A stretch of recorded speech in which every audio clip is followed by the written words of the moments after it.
Those chairs. Won't be on the camera. Good evening. I will now call to order the regular city council meeting of June 24th, 2024. Members of the public are invited to attend in-person meetings in council chambers. Public access to the meeting is also available by telephone using the call-in numbers posted on the meeting agenda. Meetings are broadcast on Channel 8 for Comcast and Xfinity subscribers and on the city's YouTube channel online. Will the clerk please call the roll? Mayor Leidy, Here. Mayor Pro Tem Luke Manjaro-Massa. Here. Councilmember Burns will be absent. Councilmember Jaramillo. Here. Councilmember Kondo. Here. Councilmember Roper. Here. Councilmember Goff. Here. Councilmember Nowicki. Here. And Councilmember Walker will also be absent. Thank you. Please join me in the Pledge of Allegiance. I pledge allegiance to the flag of the United States of America and to the republic for which it stands, one nation, under God, indivisible, with liberty and justice for all.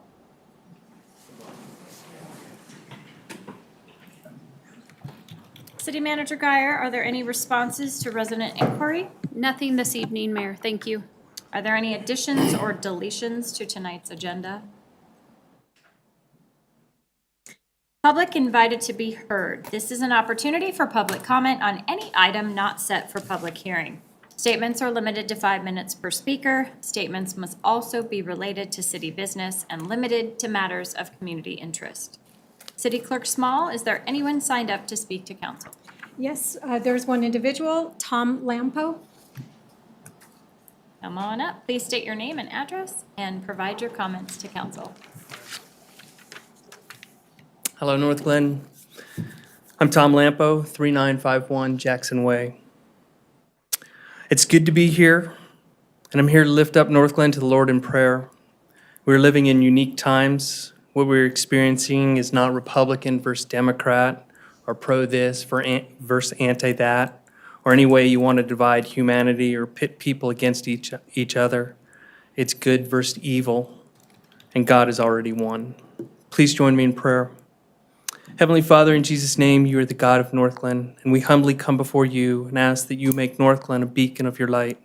You are holy, the Lord God Almighty. No one is before you, and you answer to no one.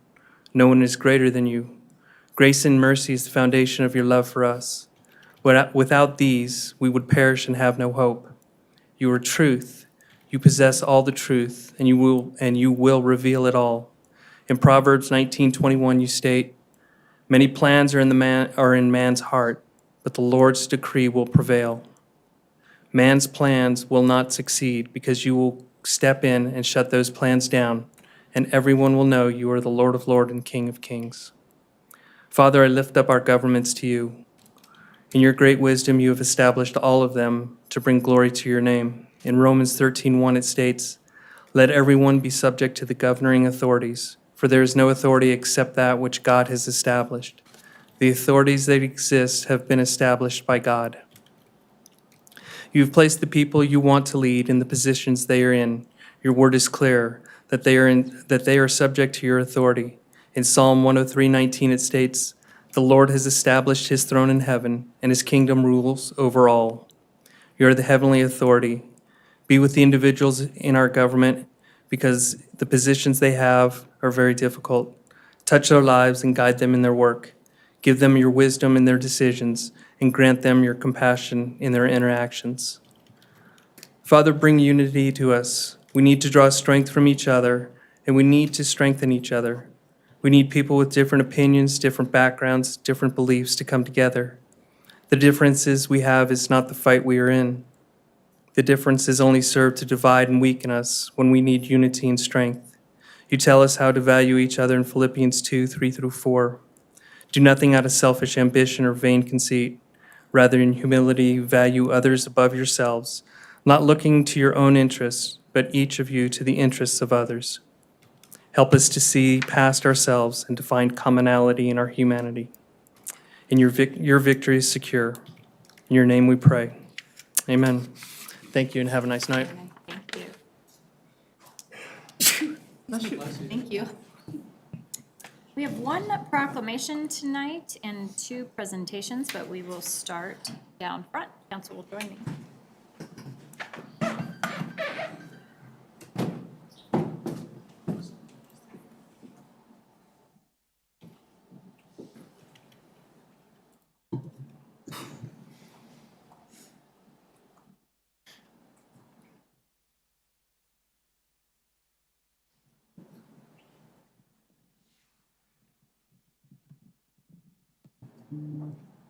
I would like to invite our Parks and Recreation staff. If anybody is here, come on up and join us.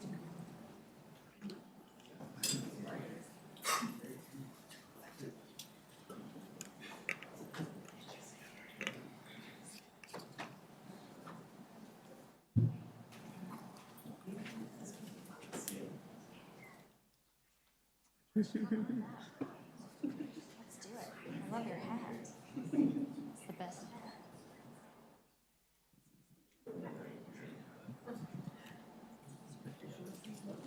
Oh, this is quite the team. So I'm going to read the proclamation. And then I'm going to have each of you introduce yourselves with your name and your role and what you love about your job.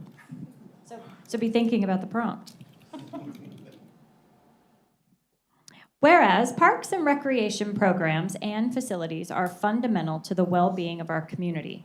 The quality of life for residents and visitors alike are enriched and enhanced by diverse opportunities for physical activity, social interaction, relaxation, education, and enjoyment. And whereas our many beautiful parks and trails invite us to spend time in nature, positively impacting our physical and mental health by increasing cognitive performance and well-being, and alleviating illnesses such as depression, attention deficit disorders, and Alzheimer's. And whereas our recreational facilities provide space for popular sports such as basketball, baseball, pickleball, swimming, and many other activities designed to promote active lifestyles. And whereas programming and educational activities such as youth sports, out-of-school programs, environmental education, preschool programs, and various social activities are critical to childhood development, and there are also a variety of activities that are social, inclusive, and accessible for older residents at the Senior Center. And whereas Parks and Recreation Month and Parks and Recreation Professionals Day is a time to honor the essential services provided by Parks and Recreation staff who foster a sense of belonging in the community by providing welcoming and inclusive programs for all ages and abilities and safe, accessible spaces to build meaningful community connections and maintain healthy and vibrant lives. Now, therefore, I, Meredith Leidy, Mayor of the City of North Glen, Colorado, do hereby proclaim July as Parks and Recreation Month and July 19th as Parks and Recreation Professionals Day in the City of North Glen. I invite everyone to participate in our parks and recreation programs and activities and to visit our wonderful parks and facilities. Please also join me in expressing appreciation for the parks and recreation staff who make these such a vital part of our community. Dated at North Glen, Colorado, this 24th day of June, 2024. So, let's celebrate you. I want to know who's here, what you do, and what you love about your job. But we're going to start with my shortest friend. Hi, what is your name? Theo. And why are you here? Mama, yes. Your mom works here. Have you ever played at one of our parks? Yes, I had my birthday there. You had your birthday at a park. Well, that's great. Thank you for being with us. I'll start with you. Hi. I'm Christy Chambers. I'm the admin assistant for Parks, Rec, and Culture. And we're also North Glen residents. We live right across the street on beautiful E.B. Rains Parks. And this is Theo, my son. He's also in the day camp here. We love everything about North Glen and the city of North Glen and what we're doing here. Yeah. Justin Purdue, Recreation Manager, and we are so fortunate to be able to provide quality facility services and programs to the community. We're here to help people have fun, right? To play, exercise, develop socially, and connect. and develop exactly what that proclamation said, that sense of belonging. So fortunate to be part of this team. Roman Ortega, sports coordinator, and love giving back to the community with all the sports we offer for adult and youth.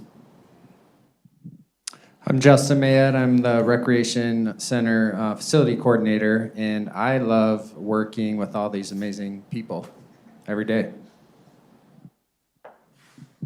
I'm Kyle Vanderwart. I'm the assistant to the Senior Center. I absolutely love getting to know the older residents, providing them a means of connecting and maintaining themselves and their happiness in their later years. I'm Melanie Flores, and I am front desk over at the Rec Center. And I love that every single day is an unwritten script of what's going to happen. You never know what's going to happen there. I'm Karen Keeney, Park Ranger for the City of North Glen. I absolutely love when I find someone engaged with nature and finding wildlife that they were completely unexpected to find here, because we do live in an urban wilderness. Hi, I'm Cindy McCula, and I love being a part of North Glen and working with all of the public and all my coworkers. It's meant a lot over the years. And I work the front desk. I'm Chris Grober. I'm the custodian over at the rec and theater over there. I love interacting with all the seniors over there. My name's Doug Kagers. I'm the park supervisor here for the City of North Glen. I love all the cross collaboration here between multiple departments, every single department here at the city. It's unbelievable the way everybody interacts with one another. Thanks, Doug. Hi, I'm Amanda Peterson. I'm the Director of Parks, Recreation, and Culture. I love lots of things, but I love that I get to work with all of these people every day. We have an amazing staff who put on amazing programs for our community. And the other thing that I love is just that everybody gets to come to us to spend their free time with us. And so it's an important piece for us to remember that really valuable free time that people have, they get to come and spend in our recreation center, in our theater, in our parks, and enjoying that time. And everyone here gets to make that more enjoyable for them. I am Bill Bramer. I'm a parks maintenance worker up at EB Rains. I guess what I really love is interacting with many different people that come through the park. All right, well, my name is Jesse Mesherick. I'm the project manager for the Parks, Rec, and Culture Department. I build parks and playgrounds for a living, so improving the lives of our community is what I really love and cherish, so thank you.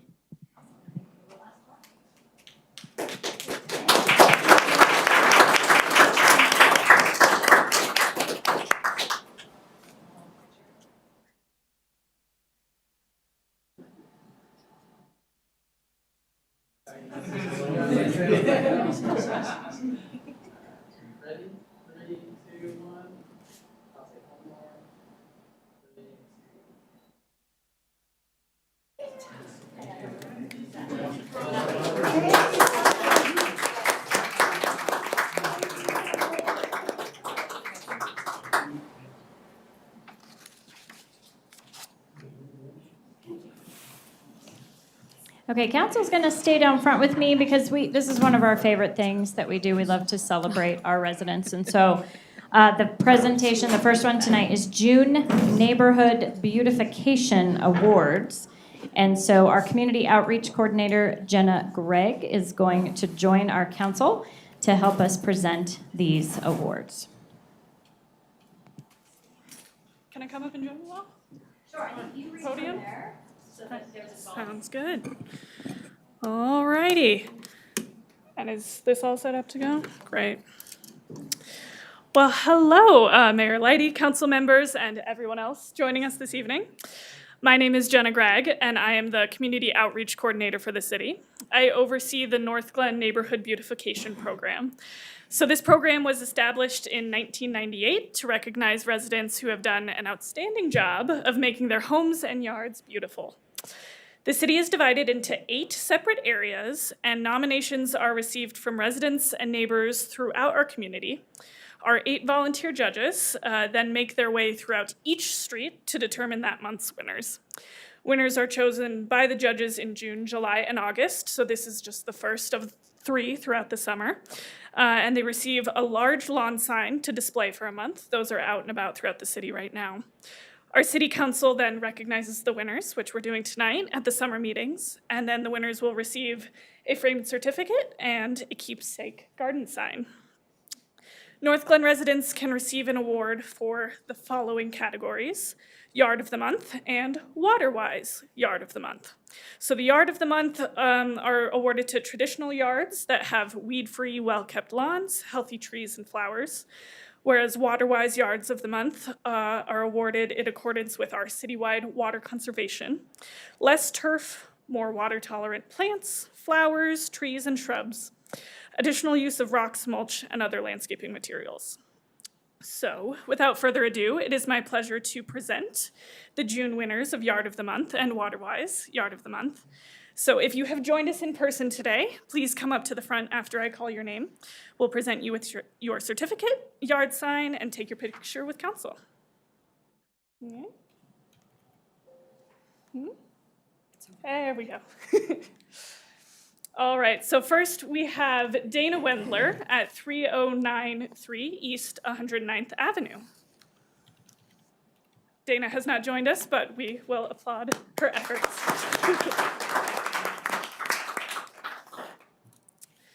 And next, we have William C. Walker at 2162 East 116th Place.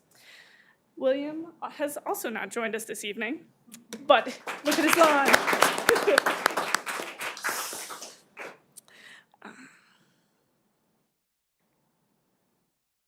Maybe. There we go. Next up, we have Patricia Flores, Alejo, and Aaron Ruiz at 11434 Emerson Street. Are you here?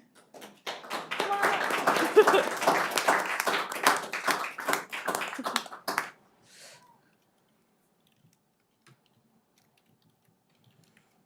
All right, yeah, so take your plaque, and that'll be a yard sign you can keep forever. We'd love to take a picture with you as well. Yeah. Much smaller group this time. Ready? 3, 2, 1.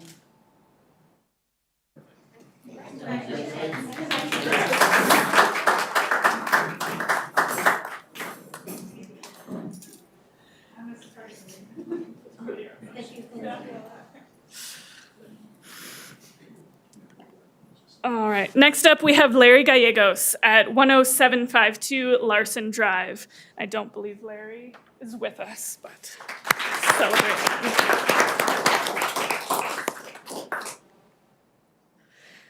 Next up we have Ron and Cindy Padilla at 222 Pike Street. Again, don't think they're here with us.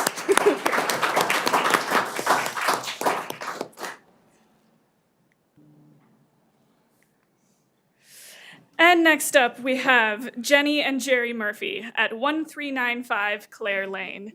These two are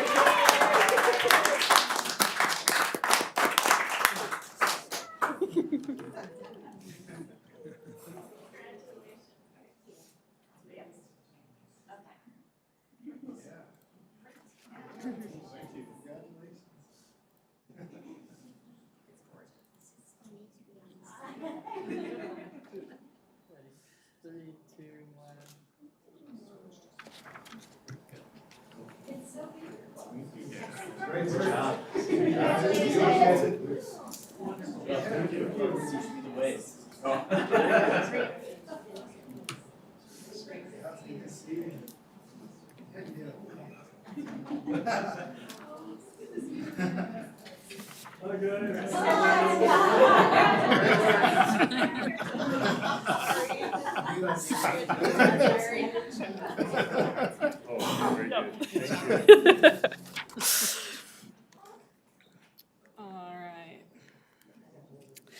Next, we have Megan and Brent Ramig at 10521 Livingston Drive. They have not joined us this evening.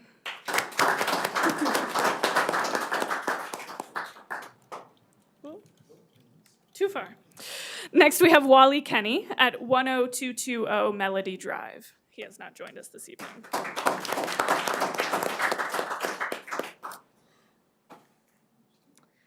Then we have our WaterWise, first of 3 WaterWise Yards of the Month. We have Lorraine Hornbeck at 10503 Carlisle Street.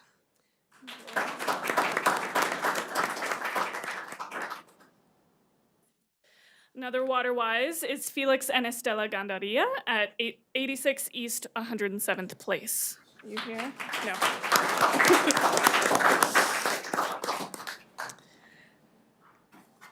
And then last but certainly not least, we have the Mortensen family at 845 West 97th Avenue, another WaterWise Yard of the Month. Are you here?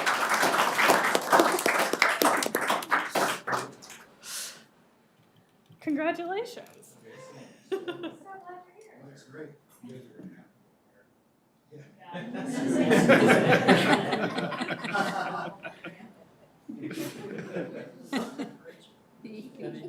Three, two, one.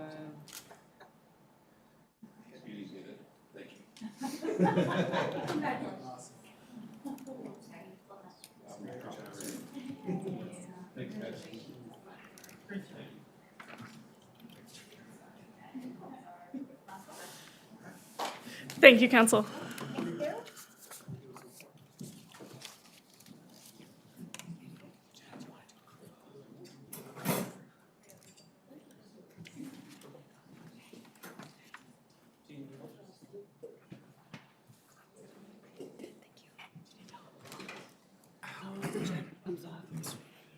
Roll the sleeves up. Okay, our next presentation tonight is an Adams County Health Department update. And so our Health Department Deputy Executive Director, Levon Hupfner, is here to present the update to council. Hello, council members. Hi. Hi there. Good evening. I'm Levon Hupfer. I'm the Deputy Executive Director of the Health Department. And we prepared some slides for you. We also have our Executive Director, Dr. Kelly Weidenbach, is here. Many of you know her. And also our Director of Environmental Health, Brian Halavasek, is here. So we're happy to be here to present for you. Heather, is this as simple as you said it was? Right arrow. All right, so we sent the slides, so I know many of you had an opportunity to look at those. So here's our agenda we want to go through. I won't read that all to you, but, and then have some time for just engagement with you all and see what questions you might have. So first, our vision, mission, and purpose. Our vision, as we began January 1st, 2023, we're about 18 months into the new health department. Our vision is to be a community-led county where everyone has the opportunity to be healthy, valued, safe, and thriving. Our mission is to responsibly serve the Adams County community with integrity and innovation. And our purpose is to safeguard and improve our community's health and well-being. We're going to go through some of the direct services and then some of the regulatory functions that we have as a health department. So these are a list of the direct services that we provide. And you can go through the list here: vital records, sexual health and family planning, nurse home visitation, breastfeeding support, WIC, and then WIC and SNAP enrollment that we help people obtain, health insurance enrollment, harm reduction, syringe access services, diabetes education and prevention, immunizations, HIV, Hep C testing and prevention, STI infection treatment, children, youth with special healthcare needs, case management and care coordination. We have a staff member dedicated to that. And then public health workforce, we do internships and practicums, as well as women's health and cancer screening.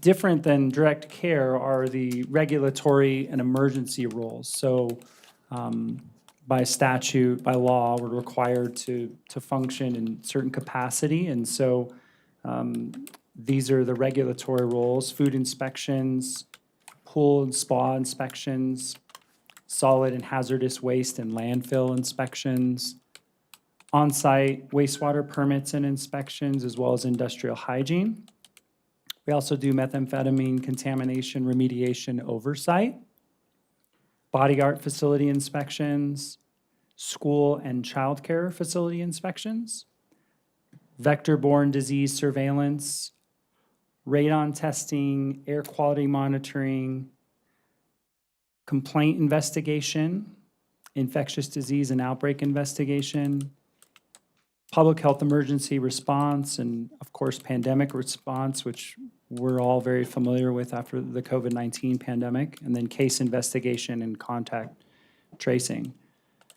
The regulatory and emergency rules are laid out in statute, and we certainly have a lot of other areas that we do depending on funding and opportunity. And so it's important to make the distinction between different parts of the health department. In our role as what we call the chief health strategist, there are certain functions, and it sort of helps, I think, city councils and city, as well as members of the community, to know how to interact with the health department. And so these are some different areas: federal, state, local policy engagement, mental health promotion and strategy, just to name a few here. Community health assessment. As a part of statute, we're required to have a community health assessment, and that's called our CHA, as well as a community health improvement plan, which we call our CHIP. And so those are both areas where members of the community, as well as you all, can participate in and be a part of, and we welcome your partnership. Food security and food systems is an area of involvement that we like partnership with you all on. Health equity, community co-creation of strategies and interventions, and topic-specific assessments depending on the needs of the community and just what's going on, as well as providing subject matter expertise in various areas, such as environmental health. So next, we put together just 9 different slides that are really key takeaways, key impact areas for 2023.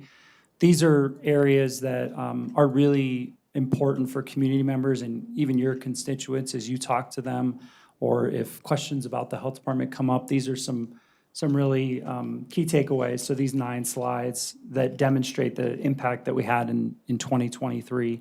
We distributed $74,000 in nutritious and culturally relevant food to over 6,500 farmers market attendees, serving residents and families in 12 USDA low-income, low-access zip codes. And so that was a tremendous thing that occurred last year and is beginning again this year at the farmers markets. Next, we conducted direct outreach to over 1,100 community organizations to really build relationship and establish those relationships and partnerships to improve community health and well-being. We want to be a health department that's engaged and that shows up and that listens. And so if we don't have the relationships, then we can't do that very well. And so in 2023, that was really important to us to establish those relationships. We also participated in over 200 community events across the county, meeting community members where they are. Again, we want to be responsive to their needs and to your needs. And I'll show you in a few minutes a section on our website how you can request our attendance or our membership at certain events. We conducted nearly 2,300 routine inspections of licensed facilities, including retail food, body art, childcare, and recreational water, to assure healthy and safe conditions and to make sure that our people can thrive and to live and play the way that they need to. We provided $11 million in WIC food benefits to nearly 11,000 active participants in Adams County, which is a 26% increase from 2022. So pretty exponential increase in terms of the need. Many residents here in North Glen. We also administered over 5,600 immunizations. 43% of those immunization clients use Spanish as their primary preferred language of choice.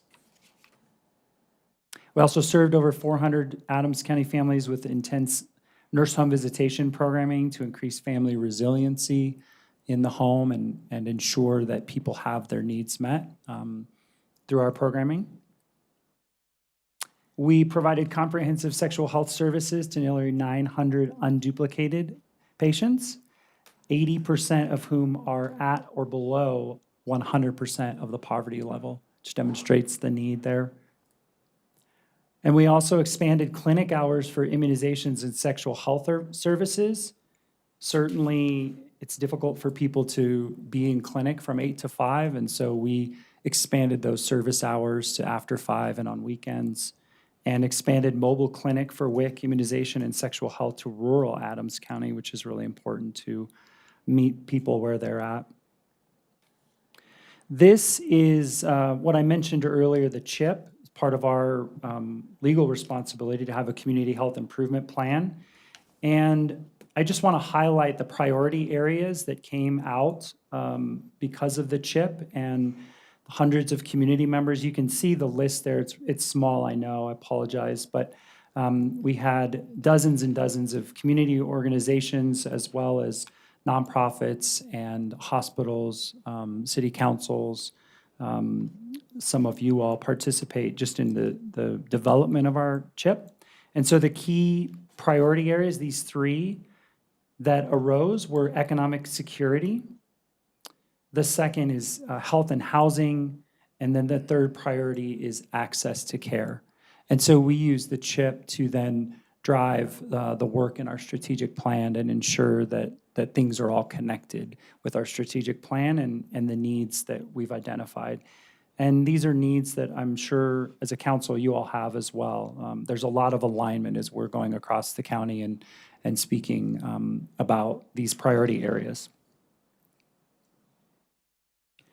Here are our strategic priorities and some opportunities for collaboration, as I mentioned. So economic security and health, housing and health, access to care, of course, behavioral and mental health, environmental justice, air quality, food security, tobacco use prevention, and youth engagement. These are all areas that we can support the city of North Glen and you all and really look at how to work together. So I'd invite questions at the end about this, but just sort of as a way to start thinking about some opportunities for collaboration and further collaboration. This is a slide that shows our website. We just completed our seminal assessment of behavioral health services and behavioral health needs really in our county. So this behavioral health assessment, paid for by ARPA dollars, was just completed. And so this is the link to the behavioral health assessment if you haven't had an opportunity to see it yet. And we certainly can send you the direct link to through Heather. And linked from our website is also the Love My Air program, which I know some of you certainly participate in terms of advocacy. And if you pull up your Love My Air app, which I did earlier, if you don't have your Love My Air app, we need to get you to download it.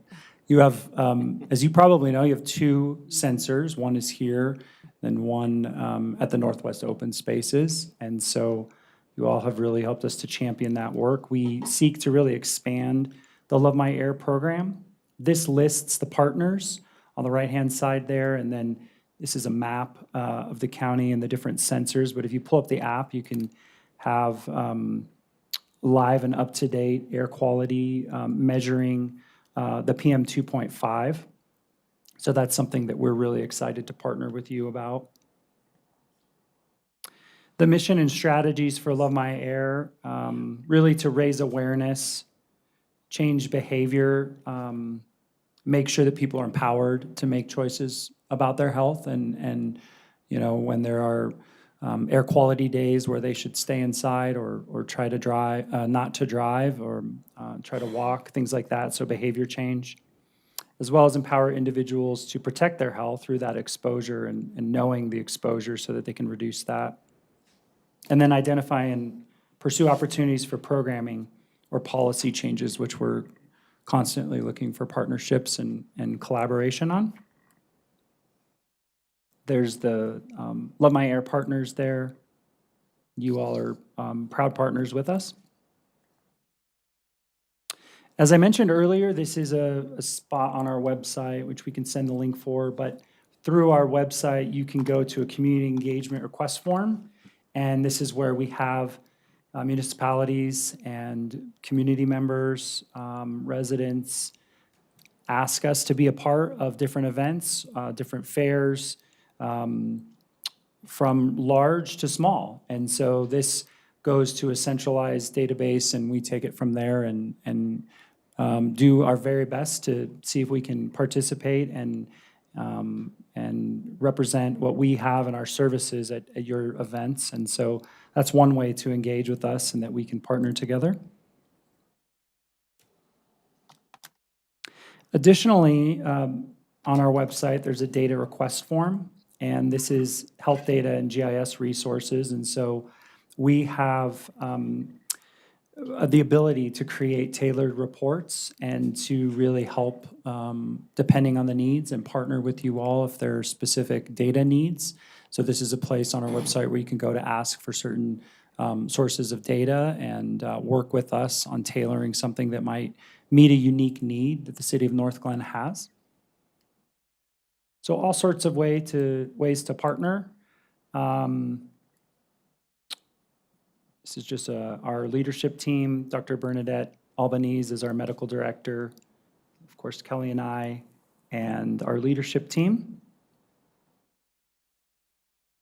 And this is our Board of Health.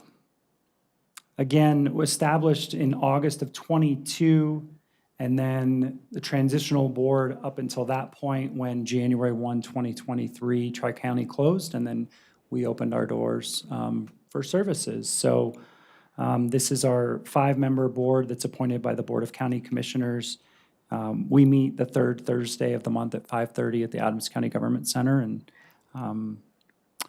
so that concludes my comments. I'd like to hear from you and see if there are questions. And again, thank you for the opportunity to see you and to present what we're doing at the Health Department. Thank you. Councilmember Kondo. Thank you, Madam Mayor, and thank you for presenting. Certainly. I do have 3 questions. I'll just start with 2, though, initially.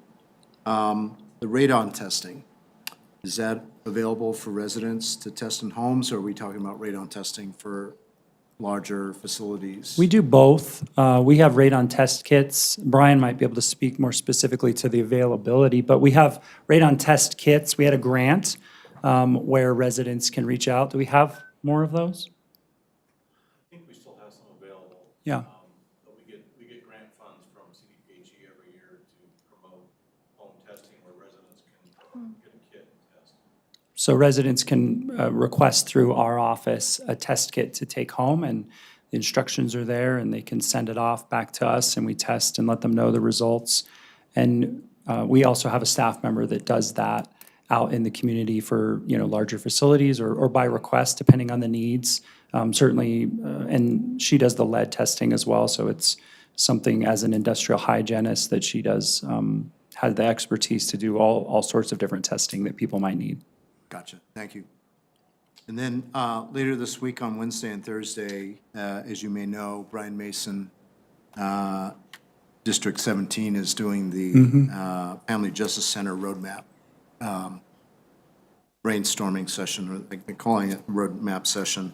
And I'm just trying to get my head wrapped around how do you foresee Adams County Health Department kind of dovetailing, and are you participating in that session? I'm participating in that, yes. And we are members of it hasn't been defined what it is, but it's really a steering committee. They're bringing in a national organization to help them to facilitate that process. We don't know our exact role, but as a health department, we are a part of the steering committee. And really, our purpose of being involved is in really looking at injury and violence prevention, which is something that we are a part of. And so in the role of making sure that people who are victims of IPV, intimate partner violence, we want to make sure that there's trauma-informed services, that the services meet the needs of those people that have been victimized, as well as many of them have children and families, as you know. And so we're not exactly sure what our role is, but we have a seat at the table, and we look forward to co-creating that. We know that the district attorney's office is really leading that effort, and really that's something that's under his office. But yeah, we are a part of it. Good. Okay, thank you. Yep. Councilmember Nowicki? Thank you, Madam Mayor. Thank you for being here, and Yeah. thank you to the rest of your cohort as well for being here. This is a great presentation. It sounds like you guys have done a lot in a short amount of time. It's been busy. Yeah. I do just want to call my colleagues to please do take a look at the behavioral health assessment that they've done. I think it's really good work, and it really dives in as kind of a starting point for Adams County. Right? And I think it can really provide some information for us, as a member of that. I did have a question with regard to the community health improvement plan. I didn't notice Northglenn on there. What, can you tell me why that might be and if there might be any kind of overlap? I can't speak to it specifically, but Sorry to put somebody on. Dr. Weidenbach probably can. Yeah, I think we have sent out pretty broad invitation to the public and to municipalities and community-based organizations to be involved. So we can certainly reach back out to Heather to see if there's any staff here with the city that would want to participate in that. It is a public process, so really anyone's welcome at any time. We created that Adams County Thriving Communities Collective to do that collective impact work, and we welcome the organization that would like to join us. Great. Okay. I'd love for that to happen. Okay. That is all I have. Great. Councilmember Goff? Thank you. And again, I appreciate you folks being here. So my question is in regard to the WIC food benefits. Now, I know that's funded by the USDA, and you said we had this huge increase from the previous year. Was that because we got more funding for it? Or why did that, I'm just wondering, do we have more people, residents who still need it, and we just don't have enough funding, or how did that? The need is very high. There's formula funding that comes down, as you're probably aware. And so the cycle of formula funding is determined, and then we receive the funding. Our caseloads are 20 to 30% above the WIC standards nationally, and that's pretty true throughout the Denver metro area. We're seeing just an increasing number of people who have that need, and the funding is not meeting that need. That's what I was trying to get at. Yeah, and so what that means is certainly wait times increase, and yet we're really just still trying to meet the need, and we don't turn anyone away. But the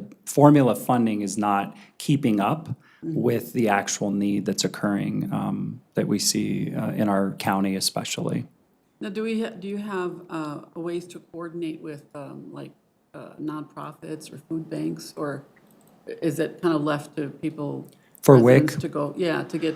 Well, we certainly have staff members who connect people to resources and needs across the life cycle, so to speak, whatever their needs are. And so we do partner with other agencies. The WIC program is something that we manage, and so, but yeah, we are constantly looking at making sure that people have their needs met, however that looks, whether that's behavioral health, whether that's physical health, whether that's medical health. Okay, well, it sounds like we could always use more money. We could, yeah. Thank you. Councilmember Jaramillo? Thank you, Mayor. Thank you for all the work you're Yeah. doing at Adams County Health Department. You've accomplished a lot in the last, small amount of time. I know but I really see the work that's been done. But the question I had is, could you tell me about on slide 7 on the 2023 impact, if any of those zip codes would, for the farmers market, could Northglenn have one of those farmers markets possibly at E.B. Rains Park across the street? Kelly, do you want to speak to the creation of the farmers markets and the I don't know exactly how they were selected, but Yeah, sure. So those zip codes, I am pretty certain that some of the ones that have been served, so again, we ask residents who attend where they came from, just so that we understand where it's kind of drawn from. Right now, the locations are in Thornton, and we have a partnership with the city of Thornton. That was something that was set during Tri-County times. And so right now, we're working on our role. We're sort of stepping out of the farmers market management side and trying to turn that over to City of Thornton.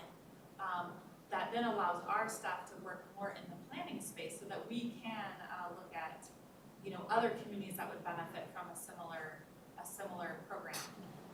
So we're in the process. We're bringing on consultants to help us do sustainability planning and do some, lessons learned from our experience in Thornton, so that we can then translate that and look at how we might expand these services and this program into other locations. So we should have more information about that by the end of the year. And we're happy to come back and kind of share our findings from that process with you all.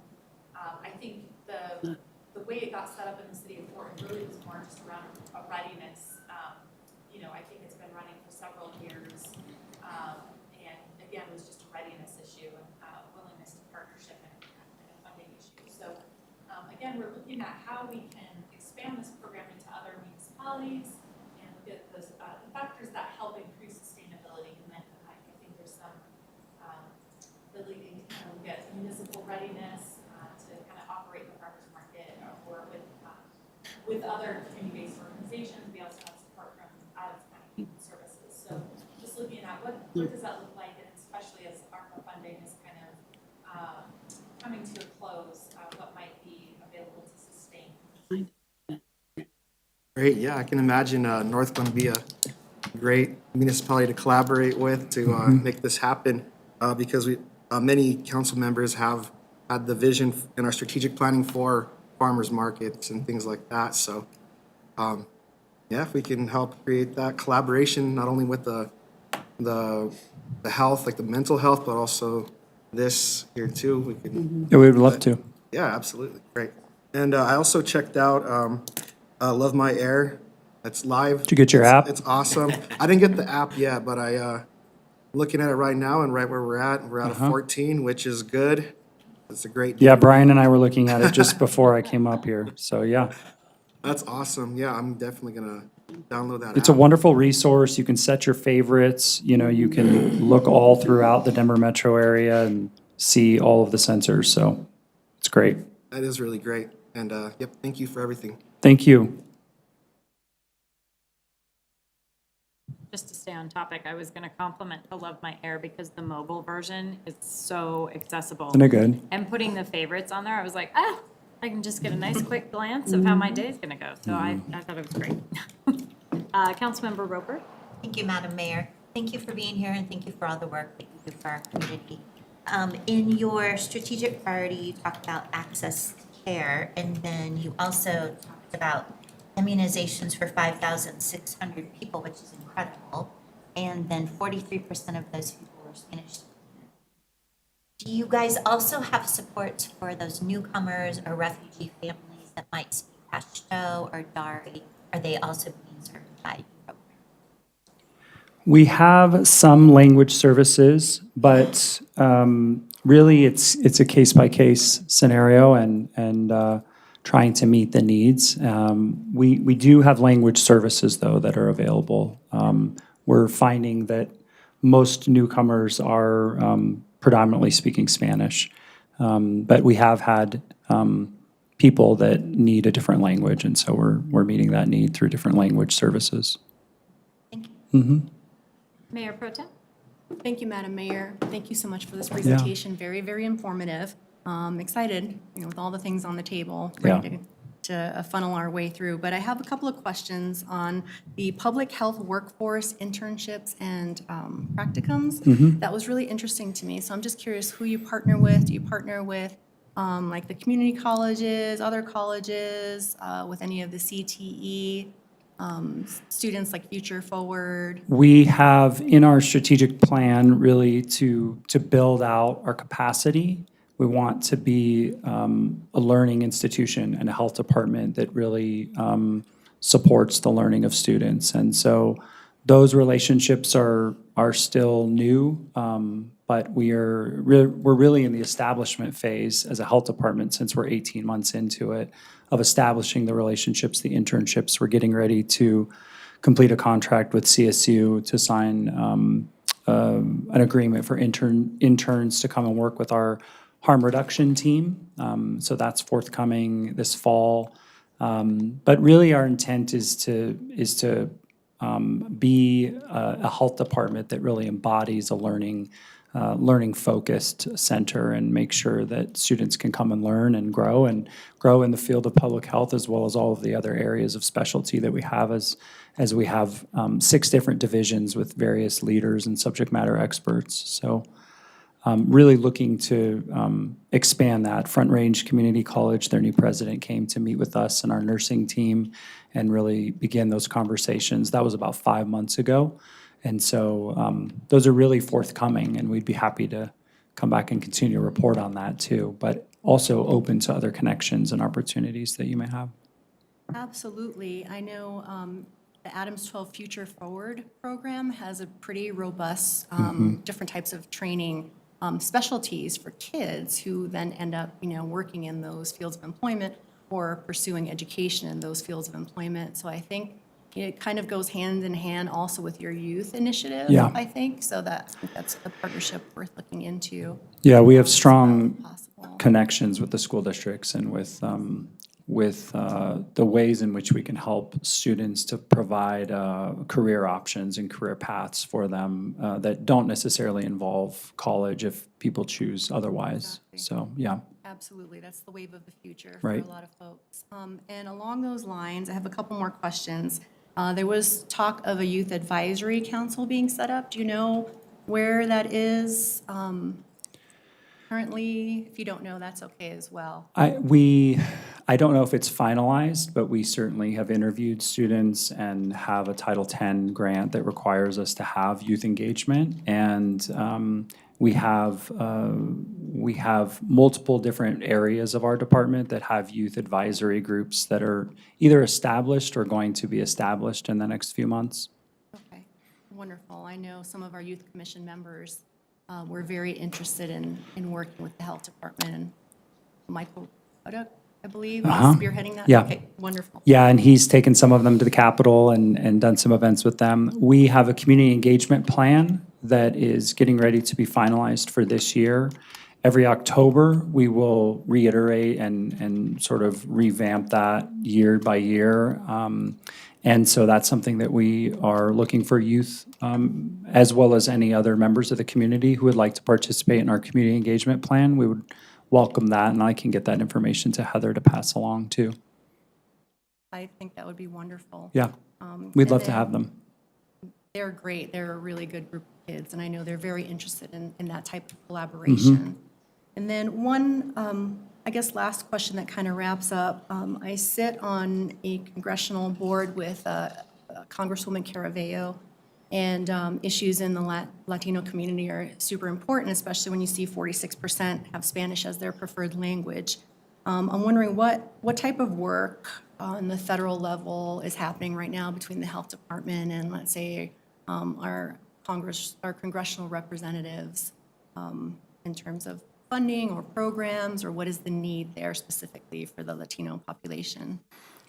Well, as you've spoken to it, there is a huge need. Michael Ruddock, as well as through the county commissioners, does work at the federal level and with the federal lobbyists. We have a congressional ask in for a mobile unit currently to try to meet the needs for people where they are.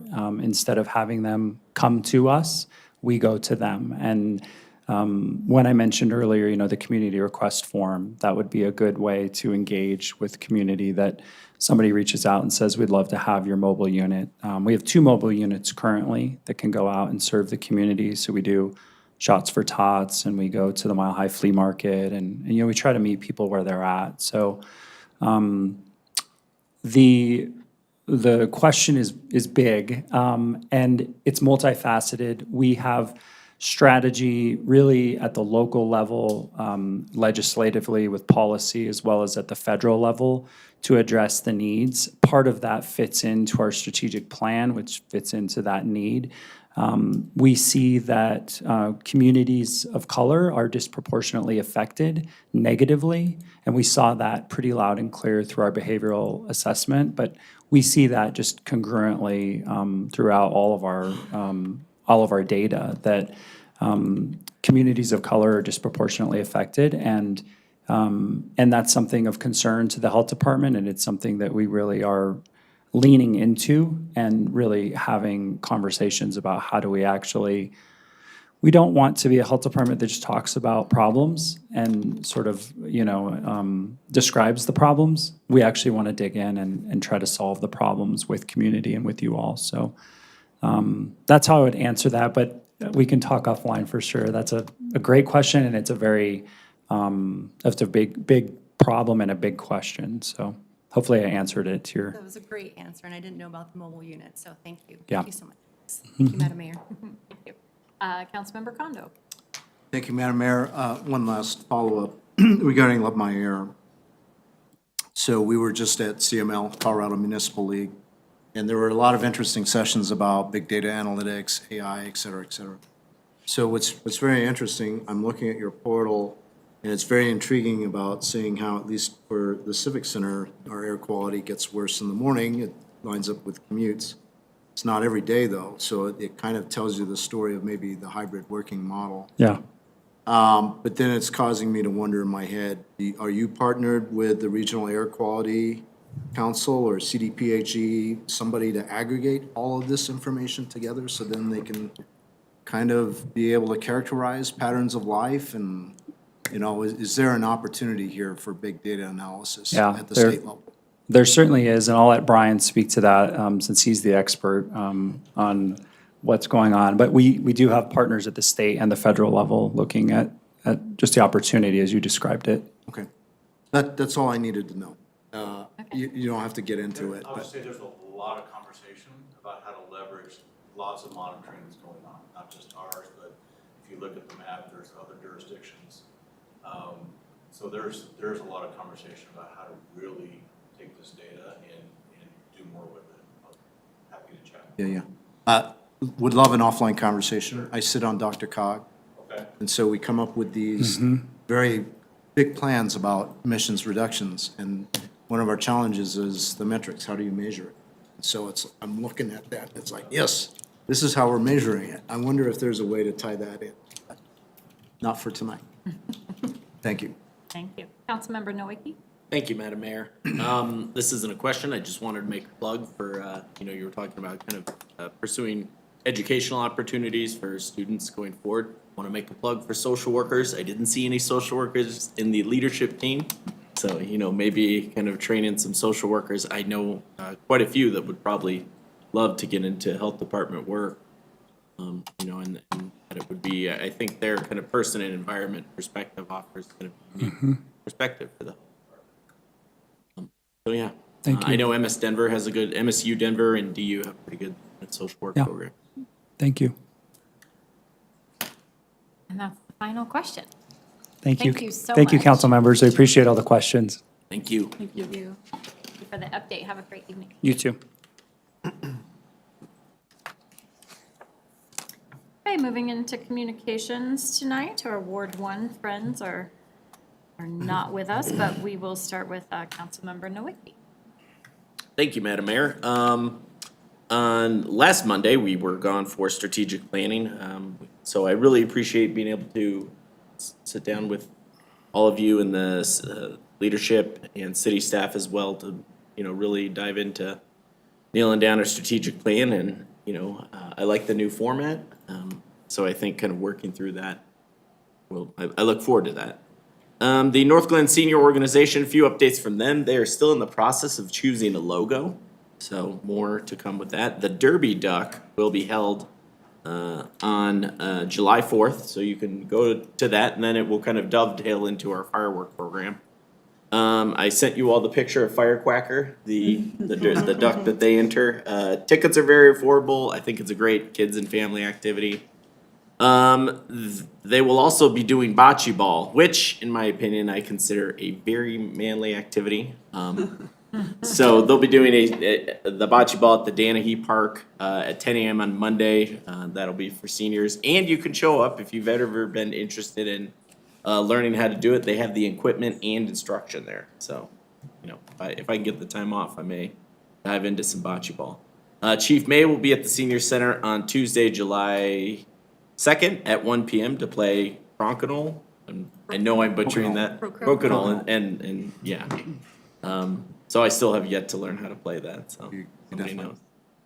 Lastly, the Anythink Bookmobile is going to be in front of the Senior Center every Friday this summer from 9:30 to 11.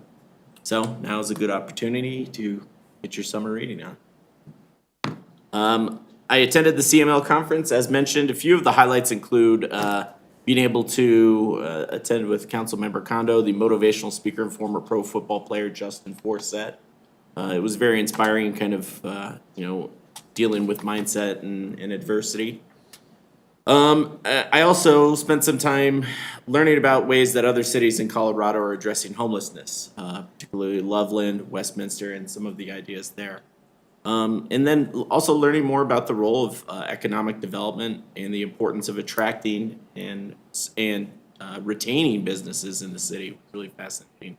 So thanks to CML staff, City Manager Geyer, the North Glen City staff, my fellow council members, those other council members across the state and the city of Loveland for hosting.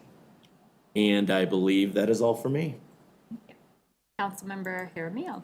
Thank you, Madam Mayor. I attended the Public Art Selection and Design Committee for the Vinyl Wraps project that we're going to have going through all across North Glen. They're going to be vinyl wraps on electrical utility boxes, so we're selecting one artist, so it'll be consistent. And I know who my two favorites are, but I'm not going to say. But if either way, it's going to really help create a vibrant community here in North Glen. We're going to be able to drive or walk or bike and know you're in North Glen, and it's going to have wayfinding on it. So that's going to be a great way to help guide people too. So very awesome program. I'm glad to be part of it. And we have another meeting tomorrow, so that's exciting. And then on Wednesday, I attended the Juneteenth doubleheader. Saw the collective featuring Coco Brown and Cody Carbone. They were awesome. I loved it. And then before them, we had I know I'm gonna mess this up. And Joe Folk and the Same Cloth. They started it up. They were the first act, so it was an awesome day to celebrate together as a community. And yeah, I'm excited for the next concert on June 26th at Festival Lawn. It's the Beloved Invaders. Let me look and see if I can get a little. Sorry, it's being a little slow now. It's making me go to Facebook. Oh, it's their Facebook. Sorry. Well, it doesn't really give a synopsis on there, but I'm excited to watch them too, as every Wednesday here in North Glen. So come on down to Festival Lawn. Thank you. Sorry. Doing the alphabetical, trying to decide by alphabet who's going next. Councilmember Kondo. Thank you, Madam Mayor. First of all, you might not see the sticker, but today is Monday before the Tuesday primaries, and I voted today. You'll vote. And yes. Voted. You'll vote. And I think our city clerk will probably make an announcement about where their new ballot box is, so I won't steal her thunder. But as Councilmember Nowicki talked about, I too also attended the CML meeting. And the major theme that our president, Thornton Councilmember Jessica Sangren, has established for us as a group, the 107 some municipalities, is civility in government. And my main takeaway, if I ever had one, was that civility in government starts with me. starts with us as leaders in an organization, leaders in a city.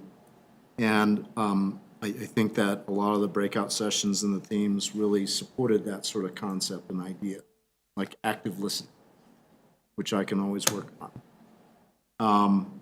So really, it was very refreshing to see a lot of people, both elected officials, city officials, and the guest speakers. Our city attorney was there as well.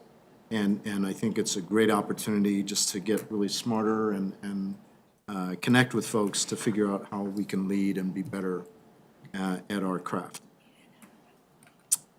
Lastly, we do have a retirement at North Metro Fire, and that's Chief Bybee. He has served North Metro Fire for 39 years. For the bulk of his career, he had been a Broomfield resident, but now he's a Northglenn resident. He has been a judge at the Northglenn Senior Organization's Chili Cook-Off Contest for the last couple of years. And his walk-off will be at the North Metro Fire headquarters, which is located at 1275 Midway Boulevard this coming Friday, 8:30. And if you have not ever seen a fire service walk-off, it's quite a moving event. And I'll just describe it really short. I mean, you have these people lined up, everybody's on their radio, each one of the stations will do a call-out. And sometimes it can be a real tearjerker, because everybody is just expressing their love for a person who's kind of walking over to the other side into retirement. So if you are not busy on Friday, I would encourage you to go. Residents, you are also welcome to attend. But again, I just wanted to spotlight somebody who is a resident of our community who has served in our fire and safety services. Thank you, Madam Mayor. Great. Councilmember Gall? Thank you, Mayor. So I'm going to go all the way back to June 5th because I missed a meeting and then we had something else, but I'll get to that in a minute. I did attend the Adams County Regional Economic Partnership State of the Region meeting, and that was very informative. We've got a lot going on in our county. It's looking good. And then both June 8th was the Pride event that we had in our city, and June 19th was Juneteenth as well as the concert. And we had Dice Board members sponsoring a table, both those. I think that was a good opportunity for people to get to meet the Dice Board and for our new Dice Board members to see what's going on in our city. And then June 9th through 11th was the Colorado Communities for Climate Action annual retreat, which is why I missed a city council meeting. They decided to do it this year over a Monday, so they kind of spreading out the days that people get to miss or have to miss their city council meetings. Anyway, the new president for the coming year will be Lance Waring, and he is from San Miguel County. And then the vice president for the coming year will be our own Emma Pinter from Adams County. The new chair is Colin Tom, I'm sorry, that's how you do pronounce her name. She's from Boulder County, and her vice chair will be Jesse Burley, who is from Breckenridge. So that's what happened there. And then I did also attend the strategic planning last Monday and appreciated working with this creative and dedicated group of people. So that's it for me today. Thank you. Thank you. Councilmember Roper? Thank you, Madam Mayor. We all definitely been very busy. I also attended the Vinyl Wraps Artist Selection Committee, and I am excited with the different artists that we have. We're going to be interviewing tomorrow night. I'm really exciting things coming for Northglenn. I also attended the Historic Preservation Commission, and they are really working on their upcoming work around the individual historic designations within DESA states. That will be coming up later in the summer. We had Parks and Rec, and we really were talking about the proposed items that are coming up for the budget this year and the exciting playbook and the strategic plan for Parks and Rec and just the goals they have. And with that, we also have RMPPS Kids Fest coming up July 20th. We have the People's Powwow, which I'm really excited about. That's August 24th. And that's really an opportunity to showcase Native American culture and art. And I think that's all for that. I also had the opportunity to do a ride-along with Northland PD, and it was incredible. If you have not done it, please do so. It was so incredible. More than ever, I'm so proud to live in our city, and I rode with Officer Frazier. He was incredible. Saw crew in action, and just the care, compassion for our community members. Our citizens were always treated with dignity. It was first class, and thank you so much. Thank you for all you do. Everything just top level. I was so impressed. Every single interaction was just incredible. So thank you guys so much. Also, Officer Taylor just really was able to take command of situations, use his empathy, and just really care for the citizen involved. And I was just really impressed. Just the seamless way that crew worked with our officers to support our community. It was amazing. It was truly a pleasure to see. So thank you so much. And that's all for me. Awesome. Mayor Pro Tem? Thank you, Madam Mayor. I will echo my fellow council member sentiments that the strategic planning session was wonderful, and we do have some really diverse and brilliant minds. So it was really great. That's all I can say. So looking forward to the next 5 years and what that plan will ultimately look like. I attended the NURA meeting on June 12th, and we had a presentation from Quanta Partners on the Washington Center redevelopment. So I'm very, very excited for that. Right now, they're under contract. I don't know at this point whether it's been signed or not. But it was really interesting just to hear the possibilities. All of those areas along Washington 120th, like Washington Point, are of concern, but very hopeful if this goes through to see what kind of redevelopment possibilities will happen in that area.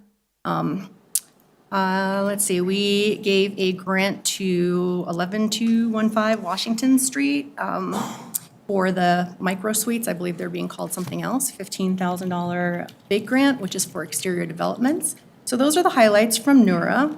And for those of you that don't know, Washington Center is the one that has the Smash Burger, Cheers, the Reptile Place, and Beltrans, of course, which is super important. I also attended CML, so I won't repeat a lot of what fellow council members said with some of the sessions, but I will emphasize the importance of CML is that regional collaboration, attending all those sessions and hearing voices on how others are coming up with solutions and what those look like, different opportunities, different training sessions. I'm also proud of the fact that I got to present as a speaker at CML, and I'm very thankful to both our Deputy Chief Randall Darlin and Commander Peter Rice for also co-presenting with me as well. And it all centers around that theme of civility, as Councilmember Kondo mentioned. I would also like to pose to everybody, there is a civility pledge, and I would love for all of us to take that. We are a pretty civil council, but looking forward into the future, us setting an example for future councils, I think, is important. We're good right now, but 2, 4, 6, so on years down the road. So I don't know if that's an official request, but I would love for us to kind of take that. Maybe it's something we can all do together as a council, one of these council meetings. And then I attended the Latino Advisory Board with Congresswoman Caravello's office on Saturday. And as you heard some of the questions that I asked, really getting our boots on the ground and figuring out where the needs are in our communities. And of course, in my role, it is Adams County, of course, the focus and the 8th Congressional District. But for me, it is great to have a voice in terms of what we need for our Northland residents, as our population of Latinos very closely mirrors that of Adams 12. So I'll keep asking those types of questions. There's some really great ideas that we came up with on the board. And there's going to be some great possibilities and things that will be happening, hopefully, in North Bend soon. So as those come up, I will present those out. And I believe those are probably the highlights, so I'll just stick to that. Thank you, Madam Mayor. Thank you. Yes, CML was great, so I'm not going to go into a lot of that. I think the highlight is the networking, but also the time that we get to spend together. So it was lovely to see my colleagues there. The civility pledge, I actually signed when we had the CML regional meeting, when we hosted that. And so it's not anything where we stand up and hold our right hand up and recite it, but it is a Google form, and it's, I do think it's a great idea. And so, yeah, I did that already. And I did appreciate the CML president's messaging around that. And I think it is not only civility for how we treat each other, but also how we interact with everyone, how we interact with our residents as well. And it's always helpful when we get the same civility in return. It just helps us be a little more productive in the work that we're doing together for our city. I wanted to highlight an experience I had today and sort of shout out our staff in the trash department. So a couple of years ago, this came up, and our trash cans are starting to be aging, and so I had 2 lids that were just busted. One was falling off the hinges, one was cracked in 7 places, and so I happened to be home when the trash collector came, and he came out, and he was very nice, got out of his truck, came to see me, had a whole conversation. He was like, yeah, just give him a call. I was like, I assumed I had to throw away the whole thing and buy a new one, but you can replace the lids. So I call this great number. This wonderful woman answered. I didn't catch her name, and I feel terrible. Bridget, yes. She is lovely, so kind, so responsive. So it was like just leave them on the curb, and somebody will be by this afternoon, and then we'll just charge you $10 per lid and put it on your bill. I was like, oh, couldn't be easier. I think I had new lids within 30 minutes. And I was so excited.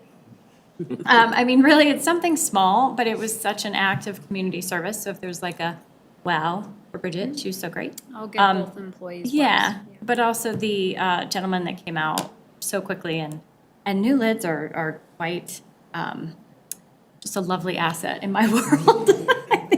I had pinched myself in the old ones. They had fallen on me. It was just a lovely thing to have with such an easy customer service. But also, if residents didn't know that you could get a new lid, and he just has a quick tool, took him less than 5 minutes, and it was great. So I just love that. And it was also nice to be home during the day to sort of see our city services at work. They're usually doing it when I'm gone. And so that is really all I had. It was a lovely, I do want to thank those that came out for the beautification, and really just say another thank you to the ones that weren't able to be here. It's really hard in the summer. There's a lot of events, and people are outside and, have family commitments and are probably traveling. So, but just another congratulations to them. Such a beautiful part of our city. All right, moving into City Clerk Small. Thank you, Madam Mayor. As Councilmember Kondo mentioned, the June 25th primary election is tomorrow. The election is being conducted by the Adams County Election Department. They will have voter service and polling centers open tomorrow from 7 a.m. to 7 p.m. There are 2 locations that are sort of close to North Glen. The first one is at the Adams County Human Services Center, which is at 11860 North Pecos Street. The second location is at Front Range Community College. The address is 3645 West 112th Avenue. We also have our 24-hour drop-off ballot box that has moved locations. It's not in the south parking lot at City Hall. It now resides in the southern portion of the old Recreation Center parking lot. It's nearest to the Veterans Memorial.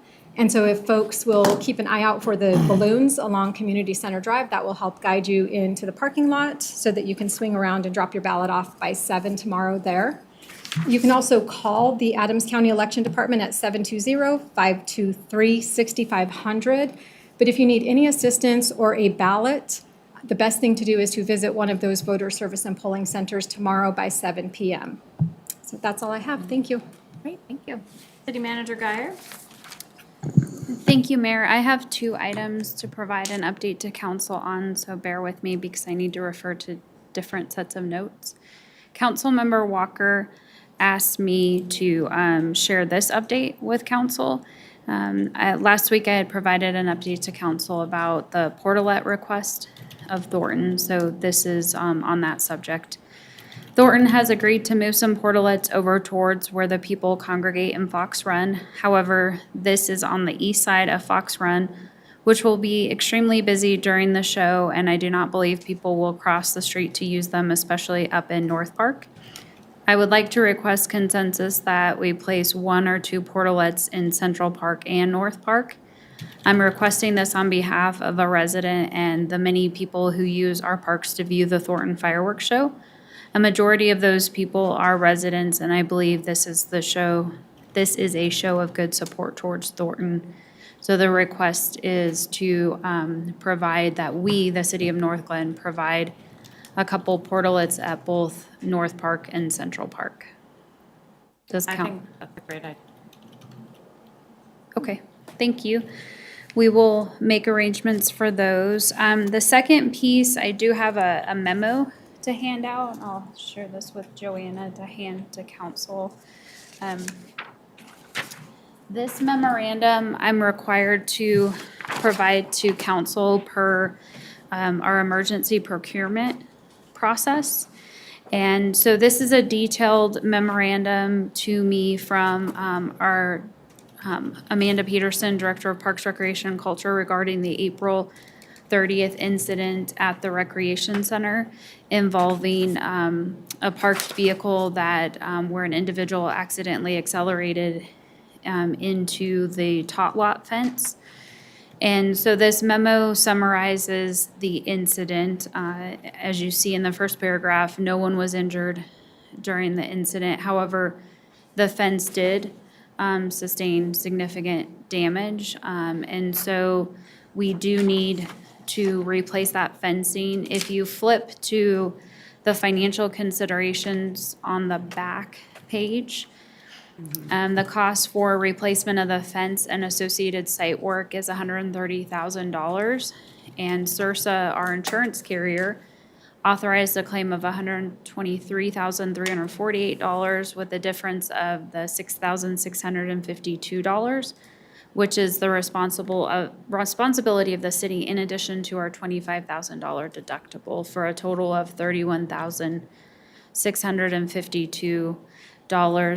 The individual who caused the damage is cooperating with Sursa through her insurance provider. And so I'm required to provide this notification justification to council. So that way you're aware that we're going to move forward with getting the fence repaired, and that you'll see this item at a later date when Jason and Joanne do the adjustments in the budget, and they bring those forward. So I'm not asking for any formal council approval on this. This is just the necessary notification. Any questions on this? I do have a question just because we just got it. I haven't had a chance to read it. Sure. The driver of the vehicle is providing, like her insurance is providing support for this financial thing, or no? It is going through her insurance. Amanda, do you want to talk more specifics beyond what I know? What I know about it, so yes, we do have her insurance information. She does have coverage, but at this point, Sursa really takes that over for us, and so Sursa covers the claim. We're able to proceed forward with the repair, and then Sursa works through her insurance for their reimbursement. Okay, so the $31,652 is not going to be reimbursed. Typically, no, that is our deductible. Yeah, so the $25,000 is our deductible, and that's straight across the board for property casualty incidences, so we would pay that regardless. Okay, so what about the 6? I guess what I'm wondering is, what is her insurance covering? Anything? I mean, because everyone has car insurance that has property. So my understanding is Sursa, and maybe Corey can jump in if he has some additional information, but Sursa will cover that I don't know the number off the top of my head, the $123,000. Then they will go through her insurance for their reimbursement of that $123,000 that we are not paying. They get reimbursed. Correct. We do not. They make the payment so that we're able to proceed with the repair right away. What was that?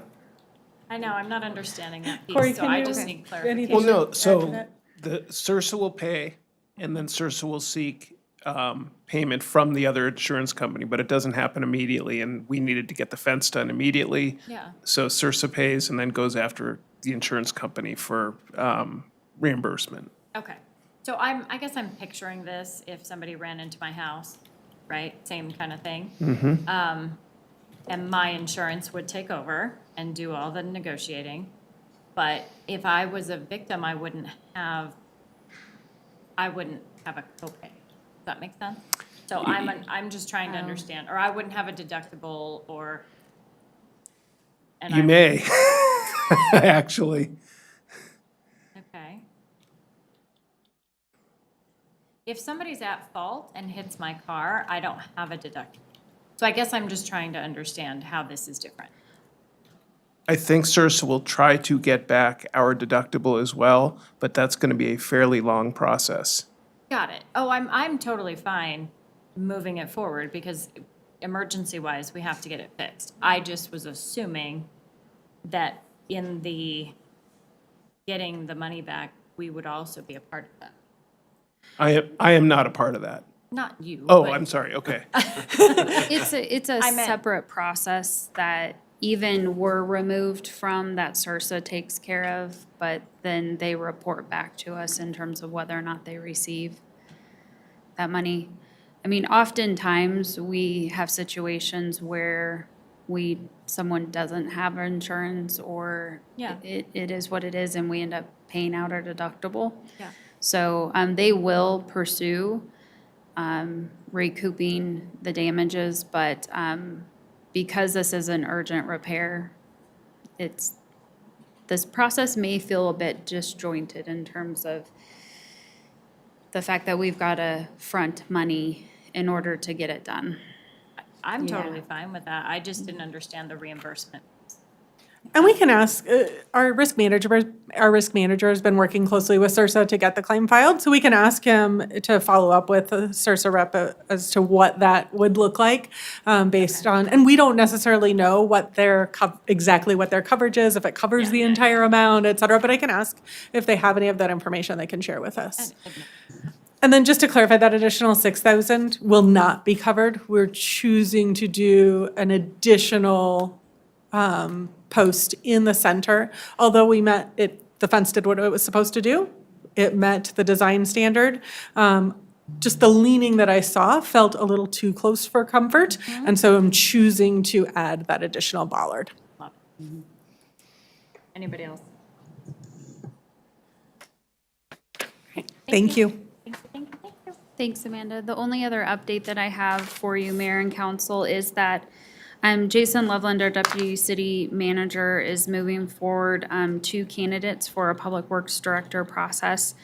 He will send out an email. We're working on putting together the next interview day next Tuesday, July 2nd, with those 2 candidates to include a community forum. So as long as the logistics get squared away, we will send you information this week about that opportunity to come and provide feedback on, meet the candidates and provide feedback on those 2 candidates.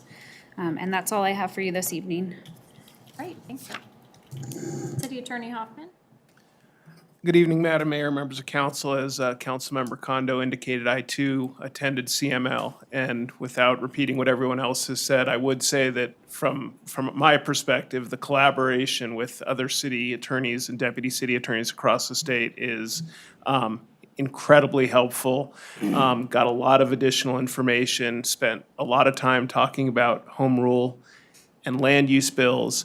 And I will be discussing a lot of those matters with you shortly in terms of potential strategies for the city moving forward in light of the bills that, at least in my opinion, usurp or purport to usurp our home rule authority. And that was certainly a big topic of discussion throughout the 3-day period. And I look forward to working with you on that as well. Excellent. Okay, moving into the consent agenda, is there a motion to approve? So moved. Second. Please open the vote. The vote is open. Please vote.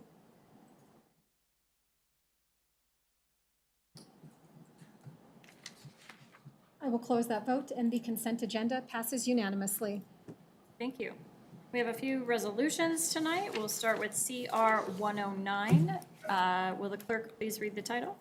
A resolution approving addendum number 1 to the professional services agreement between the City of North Glen and Collins Engineers Incorporated for engineering services for the Community Center Drive Bridge Rehabilitation Project. Move for approval. Second. All right, Environmental Manager Tammy Moon is here to provide a summary.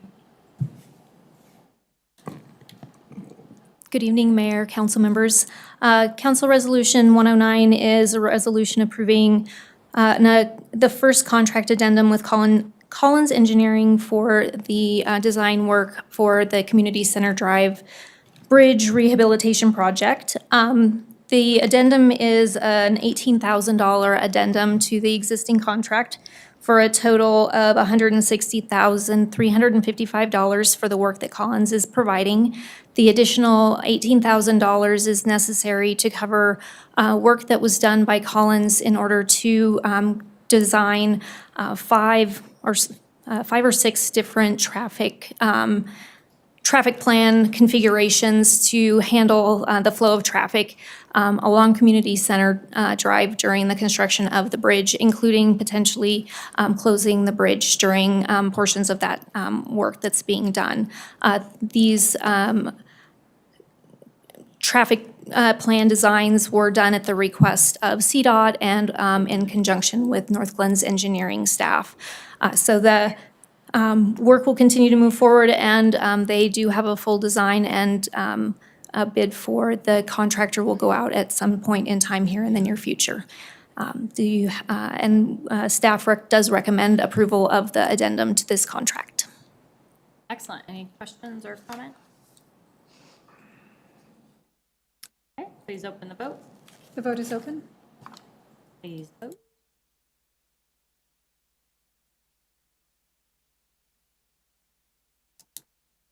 I will close that vote, and CR 109 passes unanimously.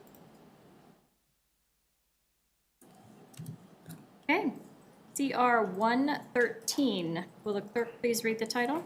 A resolution approving addendum number 2 to the professional services agreement between the City of North Glen and Terracon Consultants Incorporated for materials testing and inspection services for the North Glen City Hall project. Move for approval. Second. All right, Senior Planner Eric Enzi is here to provide a summary. Good evening, Mayor, members of City Council. Council Resolution 113 is addendum number 2 to the city's contract with Terracon for materials and testing and inspection services for the new City Hall facility.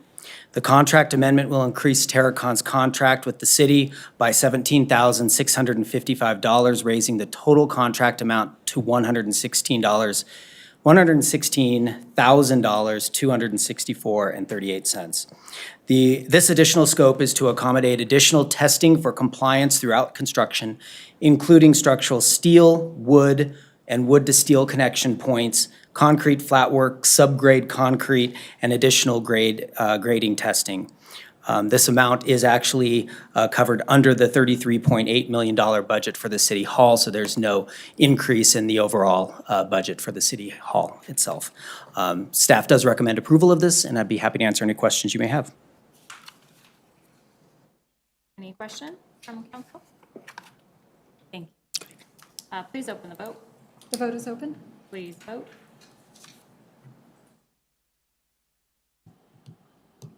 I will close that vote, and CR 113 passes unanimously. CR 115, will the clerk please read the title? A resolution adopting revised Parks and Recreation rules and regulations. Move for approval. Second. All right, the Director of Parks, Recreation, and Culture, Amanda Peterson, is here to provide a summary. Good evening again, Mayor and Council. So the resolution before you tonight would approve updates to our Parks and Recreation facility rules and regulations. Per the municipal code, the Parks and Recreation Advisory Board has the authority to develop facility rules, which then can be enforced by our Parks, Recreation, and Culture staff. For those rules to be enforceable through our police department, they need to be approved by resolution, which is why we're here tonight. The Parks and Recreation Advisory Board approved the rules and regulations in the, as presented here, at their regular meeting on May 9th of this year. The most significant change to the Parks and Recreation Facility rules and regulations is the inclusion of a provision noting where petitions can be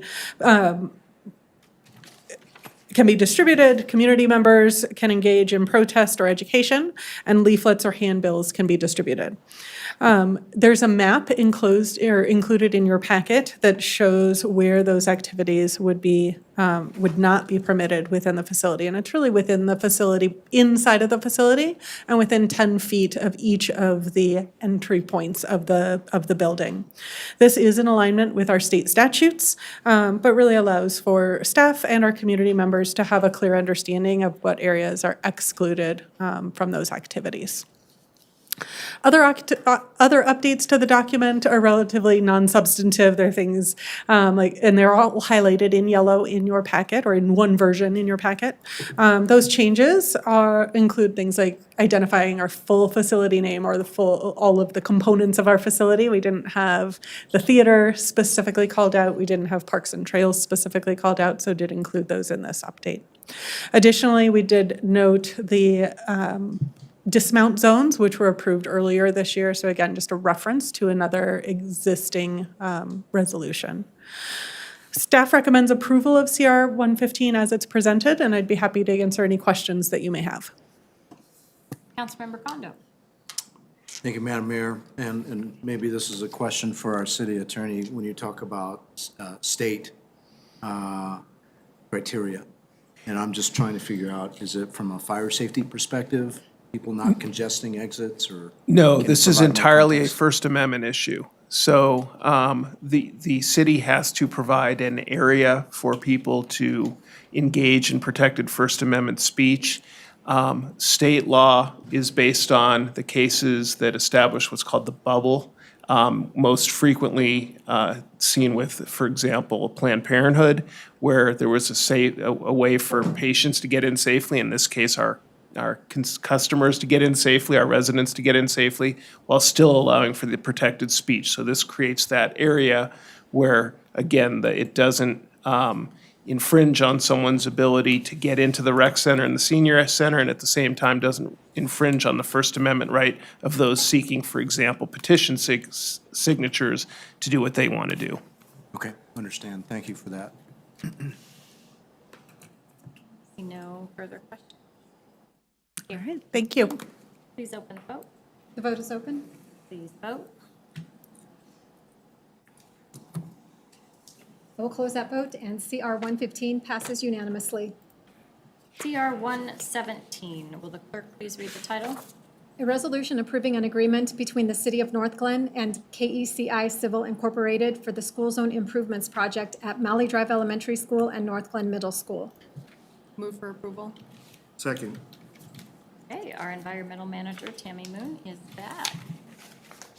Thank you. Good evening once again.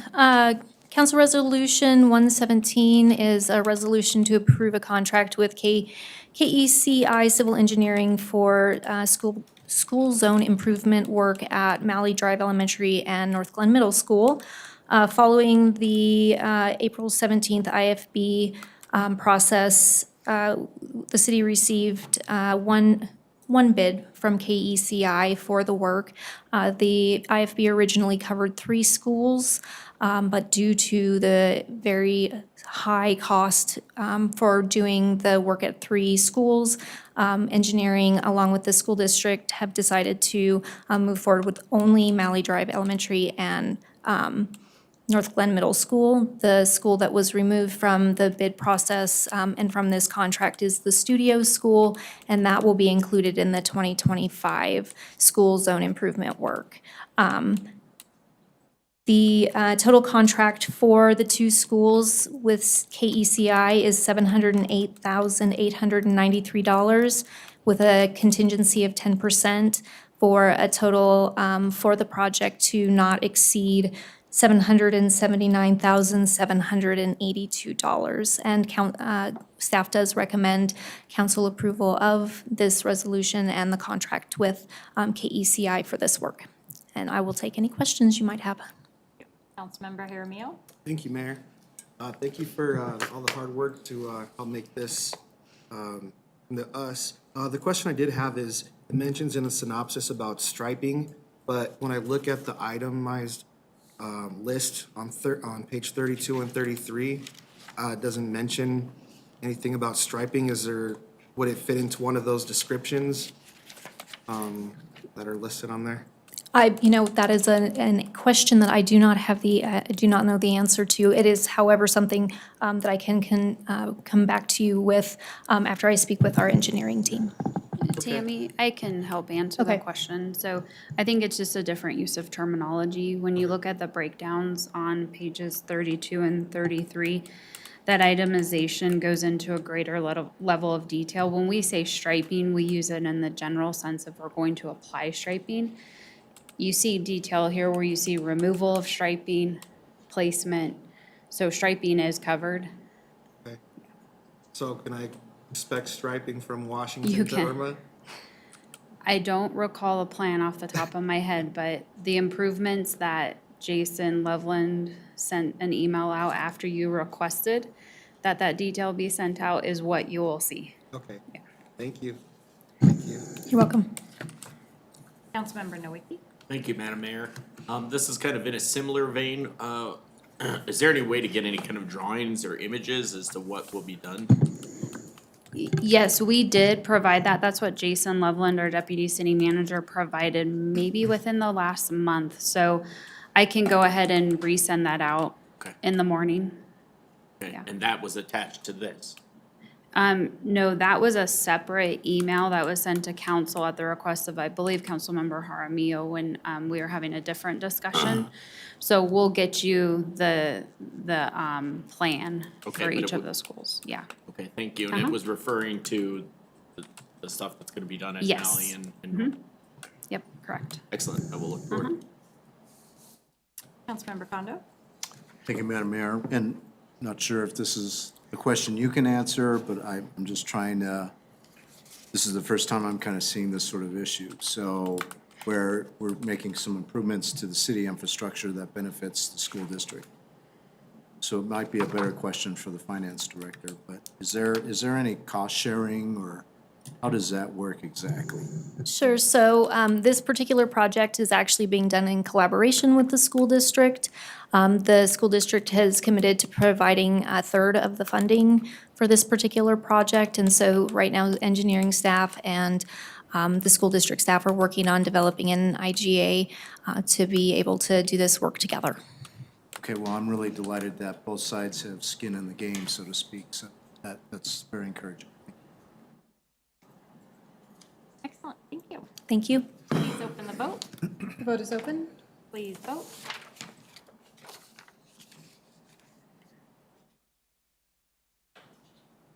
I will close that vote, and CR 117 passes unanimously.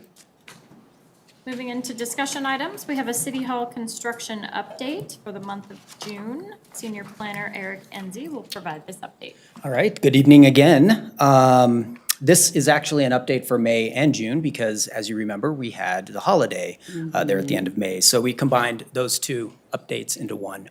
I do want to say construction is progressing rapidly at this point. Things are happening quickly with exterior finishes and interior finishes. As you can see as you drive by it, now majority of the claddings on the outside of the building looks really, really different at different times of the day. So I encourage you, when you drive around, go check it out at different times of the day. The material looks different at different times. So I do want to say the exterior progress we've seen right now as of May and June were those zinc wall tiling and wood paneling around the council chambers. That should be done this month or very early next month, so that's exciting. Also, the window in the council chambers is finally up.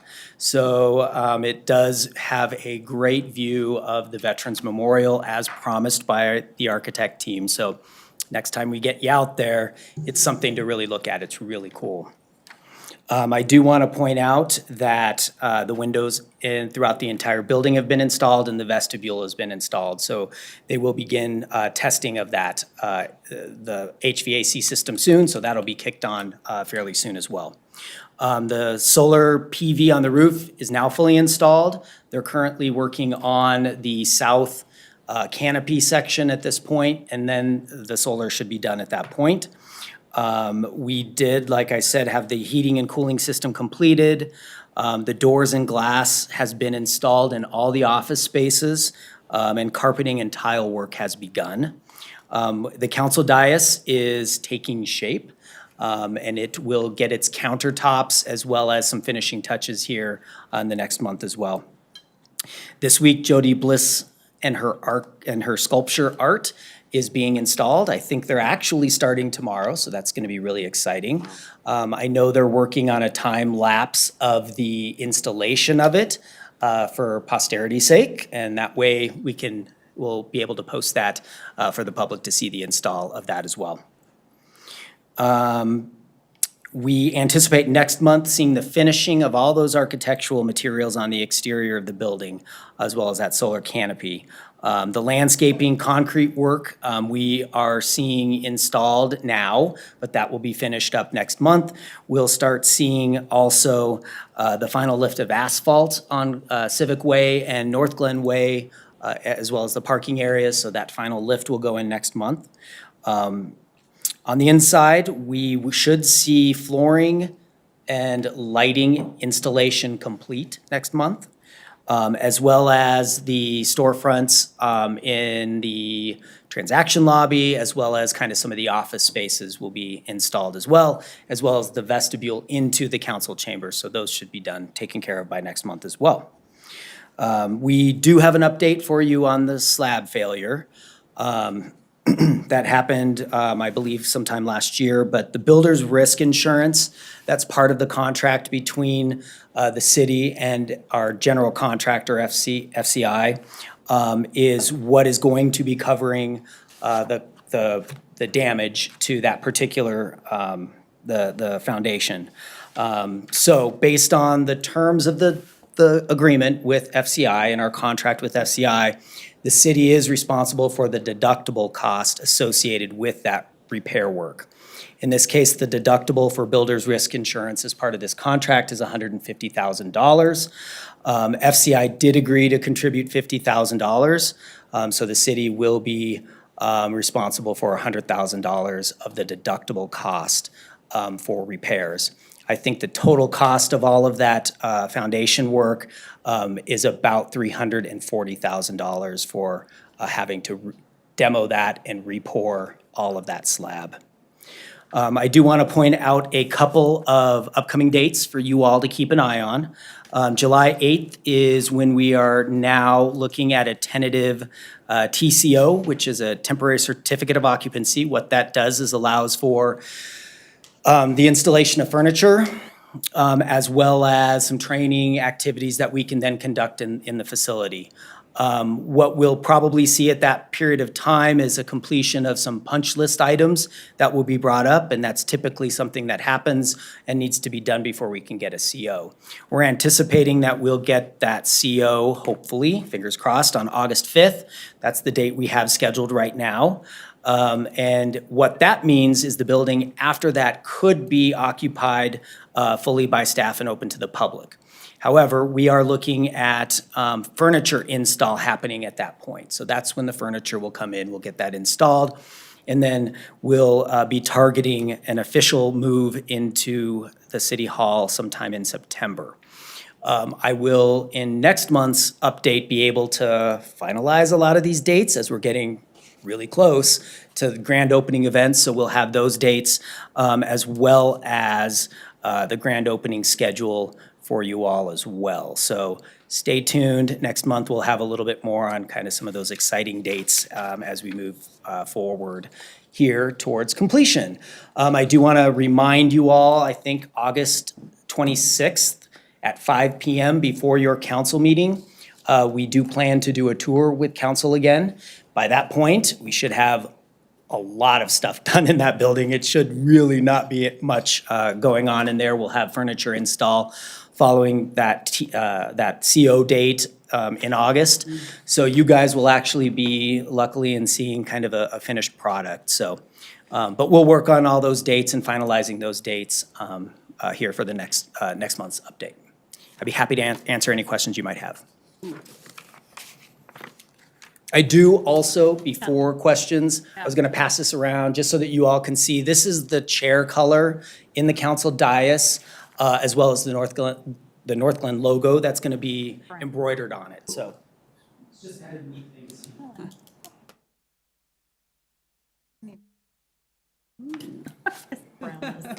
Brown swatches. Do you have a picture of the full chair? I do, but not with me, but I do Nice. have. I want a coat. Well, this would make a nice little jacket, right? It's quite plush feeling It's though. probably gonna match the rest of the room. It's Yes. like brown, okay.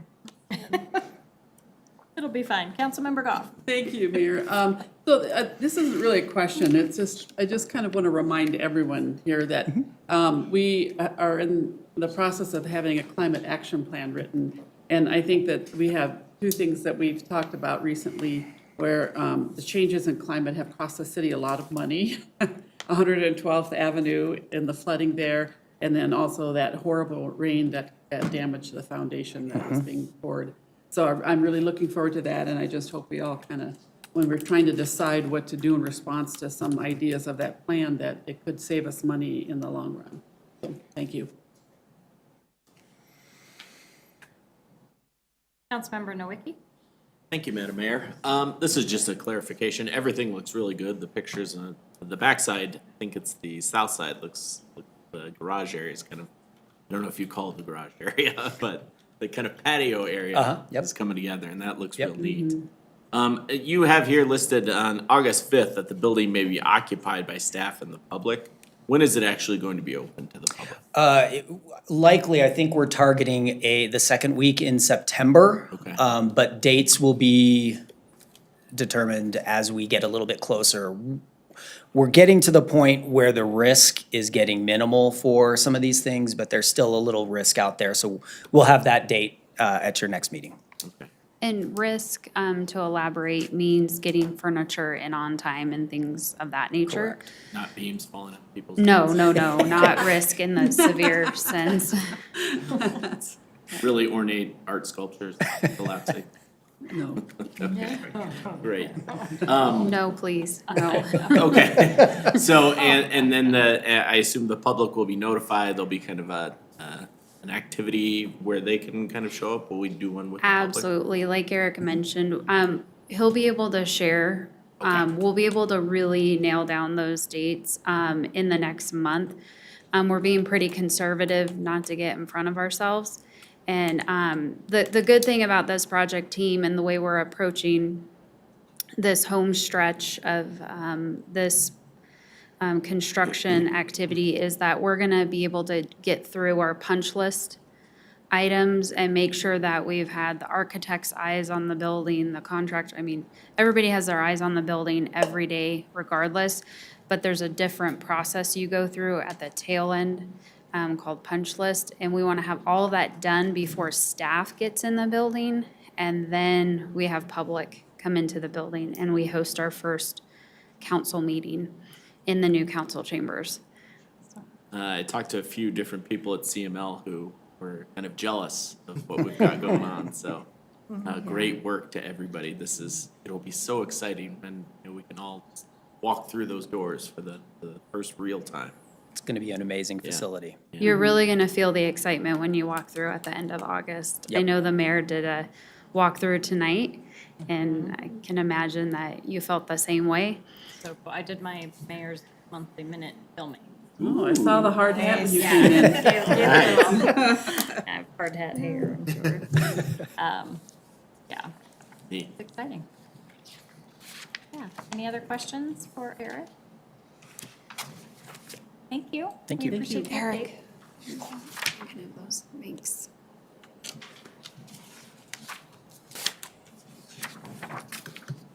So we have public invited to be heard. I don't see anyone in the audience who would like to speak to council. I don't believe anyone's on the phone, but we can give them an opportunity to press star 6 to unmute. Okay.